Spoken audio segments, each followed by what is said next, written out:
ভগবতে বাসুদেবায়। নমস্কার, আজ আমি শ্রীমদ্ ভগবদ্গীতার সপ্তম অধ্যায় বিজ্ঞান যুগের ২৬ নম্বর শ্লোক আপনাদের পড়ে শোনাবো। আর একটা কথা হচ্ছে যে এই গীতা কথা, আমার এই গীতা কথা চ্যানেলটি অতি অবশ্যই লাইক, শেয়ার, সাবস্ক্রাইব করবেন। সাবস্ক্রাইব করতে ভুলবেন না, তাহলে কী হবে, প্রতিদিন আমি যে আপনাদের শ্লোকগুলি পড়ে শোনাচ্ছি সেগুলি শুনতে পাবেন।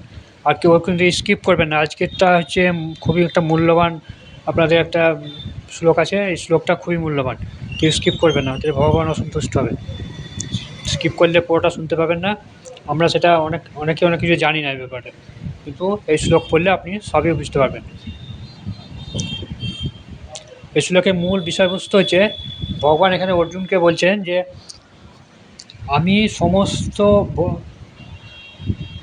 অতীত, বর্তমান এবং ভবিষ্যৎ সম্বন্ধে সবই অবগত। অর্থাৎ অতীত, বর্তমান, ভবিষ্যৎ, পূর্বজন্মে আমি কী ছিলাম, কী এখন কেমন আছি, ভবিষ্যতে কেমন হবো, সব কিছু আমি জানি, কিন্তু তোমরা আমাকে কেউ এ ব্যাপারে বুঝতে পারবে না, এটা বলছে।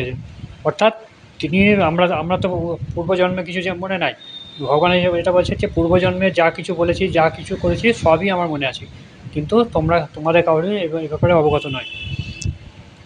সত্যি তো তাই, আমরা পূর্বজন্মে কী ছিলাম, মানুষ ছিলাম না কী ছিলাম, আমরা কী কথা বলেছিলাম, কাকে আমার মনে আছে, কি কার বাড়িতে ছিলাম, এগুলো মনে নাই। আর পূর্বজন্ম কেন, এই জন্মেই আমরা সাধারণত মনে থাকে না, আর 3 দিন আগে কী কথা বলেছিলাম। কিন্তু ভগবান বলছে যে আমি সমস্ত কথা আমি জানি, সমস্ত বর্তমান, অতীত, বর্তমান এবং ভবিষ্যতে সব কিছুই আমি জানি। এটা হচ্ছে মূল বিষয়। বিস্তারিতভাবে আমি পড়ে শোনাচ্ছি, তাহলে আপনারা বুঝতে পারবেন। এই 26 নম্বর শ্লোক শুরু করছি। 26 নম্বর শ্লোক সপ্তম অধ্যায় বিজ্ঞান যুগের 26 নম্বর শ্লোক। তার আগে আমার গীতা কথা চ্যানেলটি অতি অবশ্যই লাইক, শেয়ার, সাবস্ক্রাইব করবেন। সাবস্ক্রাইব করতে ভুলবেন না। নমস্কার, শুরু করছি 26 নম্বর। তার আগে বলুন রাধা রাধা, জয় শ্রীকৃষ্ণ। শ্রী শ্রী প্রভুপাদ গীতা। আমার আনন্দরূপ নিত্য অবস্থিতি, সে কারণে হে অর্জুন ত্রিকাল বিদিতি। বর্তমান, ভবিষ্যৎ অথবা অতীত সমস্ত কালের গতি আমাতে বিদিত, কিন্তু মূঢ় লোক যারা নাহি জানে মোরে, ঈশ্বর পরম কৃষ্ণ বিদিত সংসারে। অনুবাদ: হে অর্জুন, পরমেশ্বর ভগবান রূপে আমি অতীত, বর্তমান, ভবিষ্যৎ সম্বন্ধে সম্পূর্ণরূপে অবগত। আমি সকলকেই জানি, কিন্তু আমাকে কেউ জানে না। তাৎপর্য অর্থে বিশ্লেষণ: ভগবানের রূপ নির্বিশেষ না সবিশেষ, সে সম্বন্ধে এখানে স্পষ্টভাবে বলা হয়েছে। নির্বিশবাদীদের ধারণা যে শ্রীকৃষ্ণের রূপ যদি মায়া হতো, তাহলে আর সমস্ত জীবের মতো তারও দেহান্তর হতো, এবং ফলে তার পূর্বজন্মের সব কথা ভুলে যেতেন। তাহলে এটা কী বলছেন, যে ভগবানের রূপ যদি নির্বিশবাদীরা ধারণা যে যদি শ্রীকৃষ্ণের রূপ যে মায়া হতো, মানে আমাদের এরকম মায়া রূপ হচ্ছে, আমাদের এরকম ধরনের যেমন মনুষ্য রূপ হতো, তাহলে কিন্তু তিনি দেহান্তর হলে পরে সবই ভুলে যেতেন। কথা বলছে, জড় শরীর বিশিষ্ট কেউ তার পূর্বজন্ম কথা মনে রাখতে পারে না, এবং তার ভবিষ্যৎ জন্ম সম্বন্ধে ভবিষ্যৎবাণী করতে পারে না।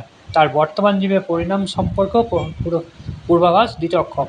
তাহলে কী বলছে, কেউ কিন্তু পূর্বজন্মের কথা, যেটা বললাম, পূর্বজন্মের কথা মনে রাখতে পারে না, ভবিষ্যতের সম্বন্ধে জন্ম কোথায় হবে সেটাও ভবিষ্যৎবাণী করতে পারে না, আর তার পরিণাম সম্পর্কে, অর্থাৎ পরিণাম কী হবে, আমি এই জন্য এই পরিণামটা আমার কী হবে, এর পূর্বাভাস দিতে আমরা কেউ জানি না। অতএব সে তার অতীত, বর্তমান, ভবিষ্যৎ সম্বন্ধে অজ্ঞ। জড়জগতে কলুষ থেকে মুক্ত হতে না পারলে কেউই অতীত, বর্তমান এবং ভবিষ্যৎ সম্বন্ধে অবগত হতে পারে না।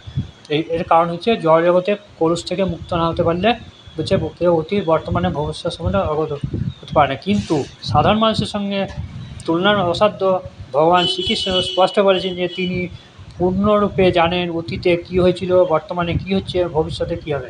কিন্তু সাধারণ মানুষ থেকে তিনি সম্পূর্ণ অন্যরকম। তিনি বলছেন যে আমি বর্তমানে কী, অতীতে কী হয়েছিল, বর্তমানে কী হবে, ভবিষ্যতে কী হবে, তিনি সম্পূর্ণ জানেন। চতুর্থ অধ্যায়ে আমরা দেখেছি যে ভগবান শ্রীকৃষ্ণ কোটি কোটি বছর আগে সূর্যদেব বিভৎসনকে যে উপদেশ দিয়েছিলেন তা সম্পূর্ণরূপে তা মনে আছে। তিনি কী বলছেন, যে কোটি কোটি বছর আগে আমি সূর্যদেব বিভৎসনকে এই উপদেশগুলো দিয়েছেন, যেটা শ্রীমদ্ ভগবদ্গীতাতে যেটা তিনি বলছেন অর্জুনকে, এখন যেটা বলছেন, তিনি আগে বিভৎসনকে এটা সমস্ত কিছু বলেছেন, সেটা সম্বন্ধে আমার মনে আছে। শ্রীকৃষ্ণ প্রতিটি জীবসত্তাকে জানেন, কারণ তিনি পরমাত্মা রূপে প্রতিটি জীবের অন্তরে বিরাজ করছেন, কিন্তু যদিও তিনি পরমাত্মা রূপে জীব অন্তরে এই জগতে অতীতে ভগবত ধামে ভগবত রূপে স্বরূপে বিরাজ করছেন, তবু অল্প বুদ্ধি সম্পন্ন মানুষেরা তাকে পরমেশ্বর ভগবান বুঝে চিনতে পারে না। বলছে আমি প্রত্যেকটা জীবের মধ্যে বিরাজমান, কিন্তু আমাকে অল্প বুদ্ধি সম্পন্ন মানুষেরা আমাকে কেউ চিনতে পারে না। ভগবানের দিব্য শ্রীবিগ্রহ অবিনশ্বর নিত্য। ভগবান হচ্ছেন ঠিক সূর্যদেবের মতো, মায়া একটি মেঘের মতো। জড় আকাশে সূর্য আছে, মেঘ আছে, গ্রহ নক্ষত্র আছে। আমাদের সীমিত দৃষ্টির জন্য আমরা মনে করি যে সূর্য, চন্দ্র ইত্যাদিকে মেঘে ঢেকে ফেলে, কিন্তু প্রকৃতপক্ষে সূর্য, চন্দ্র, নক্ষত্র কখনো আচ্ছাদিত হয় না।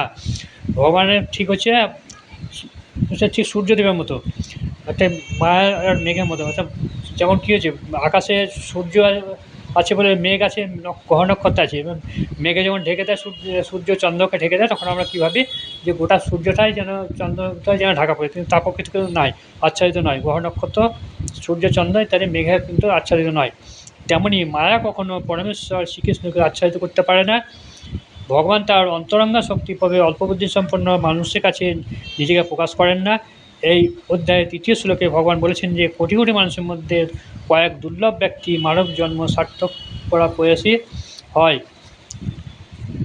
এবং হাজার হাজার সিদ্ধপুরুষের মধ্যে কোনো একজন কেবল ভগবান শ্রীকৃষ্ণকে তত্ত্বকে জানতে সক্ষম হয়।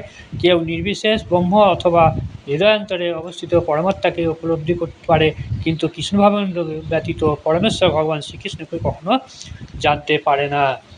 তাহলে এখানে কি বলতে চাইছে, এটা 3য় শ্লোকে ভগবান বলছে কোটি কোটি মানুষের মধ্যে কয়েকজন দুর্লভ ব্যক্তি যারা জন্ম সার্থক করা প্রয়াসী হয়, এবং হাজার হাজার সিদ্ধপুরুষ মানে একজন কেবল ভগবান শ্রীকৃষ্ণের তত্ত্ব, মানে হাজার হাজার সিদ্ধপুরুষ তো মেলা আছে, মানে যোগী আছে মেলা, কিন্তু হাজার হাজার যোগী থাকে তবে না, তাদের মধ্যে প্রকৃত যে যোগী সে কিন্তু সব কিছু শ্রীকৃষ্ণকে সম্পূর্ণভাবে জানতে সক্ষম হয়। সেটা বলছি কেউ নির্বিশেষ ব্রহ্ম অথবা হৃদয়ান্তরে অবস্থিত পরমাত্মা উপলব্ধি করতে পারে, কিন্তু কৃষ্ণভাবিত ব্যতীত পরমেশ্বর ভগবান শ্রীকৃষ্ণ কখনো জানতে পারে না। কিন্তু তার বলে কিন্তু হৃদয়ান্তরে পরমাত্মাকে উপলব্ধি করতে পারে, কিন্তু শ্রীকৃষ্ণকে তারা কেউই কখনো প্রকৃতভাবে জানতে পারে না।